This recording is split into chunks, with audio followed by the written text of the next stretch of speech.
Bueno, buenas tardes a todas y todes. Voy a leer porque, bueno, es para poder estructurarme y no pasar el tiempo indicado de los 20 minutos de exposición. Soy Hernán Vidales, marica no binaria, activista vírica y trabajadora sexual. Coordino en Argentina una red de personas con VIH y también soy docente e investigadora en la Universidad Nacional de Misiones, una universidad pública en carreras de grado y posgrado. Y desde ahí voy a hablar en este doble carácter, no solamente como sociedad civil, sino también como investigadora y docente de la universidad. Antes que nada, y usando dos metáforas de Elsie Rockwell que utilizó en esta conferencia magistral latinoamericana y del Caribe de Claxo hace unos días atrás, y citándola a ella, comparto que me siento que veo un poco desde un vidrio oscuro, o si tomamos la experiencia que nos dejó la pandemia, desde una pantalla oscura, que lejos está de interpretar y o describir la realidad, pero, y me quedó resonando esta idea de Elsie Rockwell, cuando ella expresa, y desde ahí vengo a compartir con ustedes, que en las lenguas merindias, que son mucho más sabias que las nuestras, el verbo obligado para cuando va a empezar alguien a decir algo, y sobre todo cuando es algo que una no conoce muy bien, se puede traducir más o menos con la siguiente frase: voy a hablar desde donde alcanzo a mirar. Y es desde allí que pensé y seleccioné algunos puntos para compartirles desde lo que trabajo e investigo hace unos años desde la Universidad Pública en Argentina, cuando elegí qué escribir en este eje. Pero también tengo en cuenta que compartimos una historia como pueblo latinoamericano y caribeño, atravesada por la colonización, el patriarcado y actualmente por el neoliberalismo. Como dice la diapositiva, mi ponencia la titulé La educación como derecho humano en la realidad pospandémica. Y sabemos que la educación es considerada uno de los motores de movilidad social ascendente más importantes, herramienta que permite generar oportunidades y camino para el desarrollo humano y social. Esto se asienta en el derecho humano que tienen las personas a acceder a la educación de forma gratuita, sin condicionar a las mismas por su situación social, cultural, económica, religiosa y demás, según el artículo 26 de la Declaración Universal de Derechos Humanos. En Argentina, como en gran parte del mundo, han transcurrido varios siglos en los cuales el objetivo principal del sistema universitario era formar a las élites gobernantes. En el caso de nuestro país, Argentina, recién con la llegada del peronismo al poder, se produce un quiebre en el sistema universitario, a partir del cual la universidad se constituye en un derecho que se consuma con la aparición de la gratuidad de la educación superior. Desde el retorno a la democracia hasta nuestros días, se ha trabajado con cierta continuidad en lo que se refiere a políticas de inclusión, sobre dos factores principalmente. Por un lado, el de expansión geográfica, llegando a más rincones de la Argentina y sobre todo en época del kirchnerismo, del gobierno nacional y popular en Argentina, con la expansión de las universidades públicas en distintas provincias, sobre todo en aquellas más periféricas y del conurbano de Buenos Aires. Y por otro, con el establecimiento de la obligatoriedad de la escuela secundaria, ya que en la misma en que muchos jóvenes universitarios empezaron a terminar sus estudios secundarios, son muchos más los que empiezan a percibir como un horizonte posible para sus vidas, la continuidad de sus estudios en la universidad. Si bien se han desarrollado políticas que han democratizado el acceso a la educación superior, se sabe que aún no son suficientes para garantizar la equidad en el acceso, la participación, la graduación y el egreso de los estudiantes. Teniendo en cuenta la coyuntura que atravesamos a nivel mundial con la pandemia de COVID-19, la cual nos obligó a adaptar nuestras lógicas y dinámicas vinculares, hoy nos encontramos en situaciones signadas por la incertidumbre y la vulnerabilidad, como venimos escuchando y sobre todo en la mañana con las respuestas en la sociedad civil. Las desigualdades existentes ya previas a la pandemia se intensificaron y reforzaron más aún en todos los aspectos de la vida humana. La rápida expansión de la pandemia paralizó muchos sectores, incluido el de la educación superior. Los esfuerzos realizados para continuar dictando cursos en la modalidad virtual han sido notables y en partes, y vista la falta de experiencia con situaciones semejantes en el pasado, la transferencia no ha sido fácil. Por una parte, las instituciones de educación superior pueden contar o no con sistemas suficientemente maduros de educación virtual e incluso en el mejor de los escenarios es difícil pensar que pueden escalarse hasta las dimensiones necesarias sin la intervención de soportes extremos externos. Y la universidad durante este tiempo de pandemia ha dado respuesta, como por ejemplo los protocolos de violencia, que en muchas universidades públicas ya habíamos comenzado a trabajar pre-pandemia, pero que ante las situaciones de violencia, sobre todo desde el aislamiento social preventivo y obligatorio que estuvimos encerrados en nuestros hogares, se han presentado muchísimas causas de violencia por razones de género, donde nuestras estudiantes y nuestras docentes, como también han quedado aisladas, encerradas con su agresor. Entonces las universidades y sobre todo, en este caso, los equipos de psicología o de salud mental de las universidades, tuvimos que hacer y arremangarnos como sostén, sobre todo a nuestros estudiantes, ante la angustia provocada por el ASPO y también el sostenimiento ante la pérdida de personas cercanas.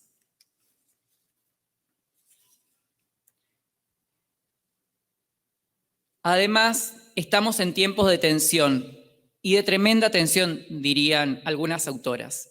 entre neoliberalismo, neoglobalización capitalista y la lucha por derechos y por democracias. Esa tensión se intensificó en estos últimos años y principalmente en el tiempo más duro de la pandemia, donde se intensificaron las desigualdades económicas, políticas, sociales, raciales, de género, orientación sexual, ruralidad, urbanismo, etc. O sea, estamos hablando de una interseccionalidad perversa. Y esta interseccionalidad perversa marca la vida de todos, principalmente a los colectivos que históricamente son tratados como desiguales y que luchan también históricamente por sus derechos. Y esto lo pudimos ver en la implementación de medidas sanitarias y de confinamiento en Latinoamérica y del Caribe durante la pandemia, como también de las campañas de vacunación contra el COVID-19, las cuales fueron de manera desigual e irregular, dependiendo del lugar de donde las personas vivían, dependiendo de los colectivos a los que se pertenece, etc. Y no debemos dejar de tener en cuenta que vivimos en una cultura negacionista, que se ha expandido en varios y diversos lugares del mundo, principalmente apoyada en la extrema derecha y la fuerza conservadora neoliberal que arrastran a la dispersión en vez de permitir la articulación, la construcción desde lo colectivo. Y al respecto, la Comisión Interamericana de Derechos Humanos en la resolución 0120 señalaba: al momento de emitir medidas de emergencia y contención frente a la pandemia del COVID-19, los estados de la región deben brindar y aplicar perspectivas interseccionales y prestar especial atención a las necesidades y al impacto diferenciado de dichas medidas en los derechos humanos de los grupos históricamente excluidos o en especial riesgo, como personas mayores, y de cualquier edad que tienen afecciones médicas preexistentes, personas privadas de la libertad, mujeres, pueblos indígenas, personas en situación de movilidad humana, niñas, niños, adolescentes, personas LGBTI, afrodescendientes con discapacidad, etc. Y desde el inicio de la pandemia en el año 2020, la implementación de medidas sanitarias y de confinamiento en América Latina y del Caribe, como dije anteriormente, han agudizado y acrecentado gran parte de las desigualdades estructurales y sus impactos. Las políticas implementadas para controlar la propagación del COVID-19 han privilegiado, en la mayoría de los países, la gestión individual y familiar de riesgo y del cuidado. Estas se han realizado de manera universal y de forma estandarizada, obviando las consecuencias e impactos en la vida cotidianas para distintos grupos subalternizados o no representados en el diseño de dichas actuaciones preventivas, como lo escuchamos también esta mañana.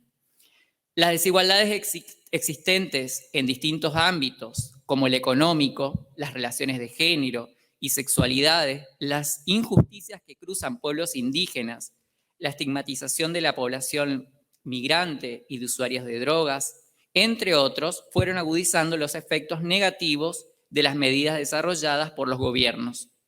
o la falta de iniciativas para enfrentar a la pandemia. Volviendo a la idea de que vivimos en una constante tensión marcada por el neoliberalismo como régimen productor de discursos y prácticas de gobiernos del ser humano, basada en la lógica de la competencia y de la empresa como modelo de subjetivación, estamos en una sociedad que está en retroceso en cuestiones de derechos humanos. Y eso lo fuimos experimentando durante la pandemia, en especial en los grupos subalternizados. En este escenario, se hace necesario devolver entonces la justicia epistémica, dando voz a los distintos grupos invisibilizados y excluidos, quienes aportamos a la descripción y comprensión de prácticas desarrolladas en el marco de las condiciones sociosanitarias y políticas actuales respecto de la pandemia y la intensificación de la crisis social, como en la defensa también de los derechos humanos durante ella, utilizando enfoques críticos e interseccionales. Estos enfoques interseccionales permiten comprender y analizar la complejidad de las relaciones sociales y de las experiencias sociales, entendiendo que su conformación se da en la conjunción de múltiples condiciones. Como señalan Hill Collins y Biel, las desigualdades se forman a través de muchos factores de maneras diversas y mutando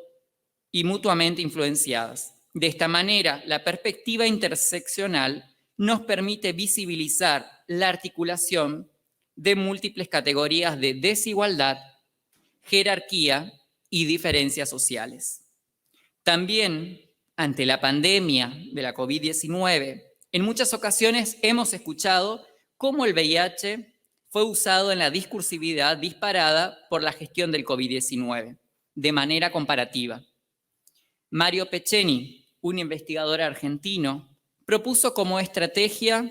pensar el conocimiento generado ante la crisis sidaria y la gestión de la misma, como un legado que nos permite entender con mayor claridad el panorama actual. En un texto publicado en página 12, sostiene que hay una multiplicidad de condiciones estructurales, políticas, legales e institucionales que son necesarias tener en cuenta, ya que en ocasiones vuelven imposible que el imperativo del cuidado pueda concretarse. Tal vez la estrategia de entender al VIH, pero sobre todo al SIDA como un espejo en el que se reflejan los procesos sociales, culturales, políticos y económicos, nos permitan visibilizar que la segmentarización es una poderosa estrategia del régimen imperante y que un proyecto político feminista que no englobe las reivindicaciones y expectativas de horizontes posibles de todas, de todes, y cada una de las identidades subyugadas y subalternas es un relevo genérico del sistema vigente en la actualidad. Puede ser que ese espejo nos mueva también a preguntarnos, por ejemplo, ¿quiénes mueren a causa del SIDA en la actualidad? ¿Cuáles son los territorios más afectados por la pandemia que continúa, aunque bastante silenciada, con vigencia? ¿Qué respuesta dan los gobiernos? ¿Cuántas son las investigaciones que se desarrollan en la actualidad sobre la cura del VIH? ¿Cuál es el estado de cada una de ellas, los datos obtenidos y su financiamiento? ¿Quiénes tienen y cómo son usadas las patentes de los antirretrovirales? Volver a pensar en esta línea, en esta primera línea, de las acciones queer, conformada por lesbianas, travestis, trans, maricas, trabajadoras sexuales, migrantes y yonkis, nos hace posible pensar que no estamos para relevar ningún régimen, sino que tenemos la posibilidad de pensar y la potencia política de imaginar qué otro mundo es posible hacer. Mientras apuntemos a posibilitar un presente en el que las reivindicaciones de los trabajadores sexuales y la situación del colectivo travesti trans sean tomadas por el feminismo de la campaña en favor del aborto legal, seguro y gratuito, que las demandas de las personas en contexto de encierro sean levantadas por las organizaciones de diversidad corporal, que la lucha del activismo gorde sea acompañada por las grupalidades víricas y sidarias, y que la situación de los migrantes y los femicidios indigne y movilice al colectivo LGBTI+, tanto como los travesticidios y crímenes de odio que en último tiempo vienen en aumento.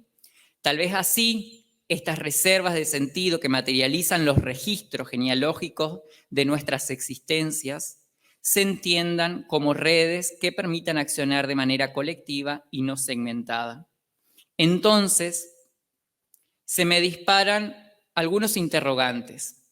Si la peste rosa en ese momento, en tanto proceso de subjetivación, provocó una clausura de la revolución sexual, la instauración del régimen fármaco-pornográfico, una persecución de las identidades subalternas, la asimilación de determinadas identidades sexuales que pasaron a ser normalizadas en detrimento de otras que siguen siendo estigmatizadas al día de hoy, y una vuelta abrupta a la familia normal y a la monogamia mandatada socialmente como única primera vía de escapatoria a esa guerra viral que tiraba de a montones aquellos cuerpos en los que con múltiples estigmas sarcomáticos se marcaba el proyecto anormal. ¿Cuáles son o cuáles están siendo las subjetividades resultantes del proceso pospandémico que estamos viviendo? ¿Cuáles serán los efectos subjetivos de la COVID-19? No tengo respuestas a dichas inquietudes, en realidad. Pero si algo sacamos de positivo de esta pandemia fue compartir la atención que nos generó y sigue generando este nuevo principio de realidad pospandémica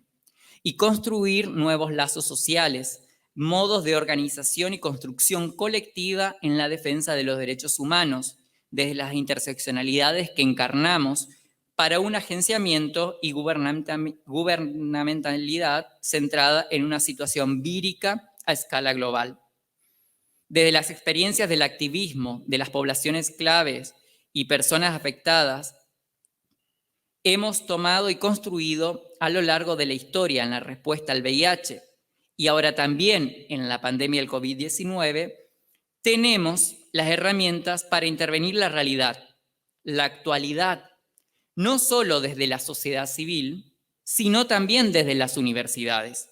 generando conocimiento científico, como también diagramar y monitorear políticas públicas que nos permitan pensar y ponerles palabras nuevamente a esos futuros posibles y transformarlos en el caso que no sean necesarios. Muchas gracias.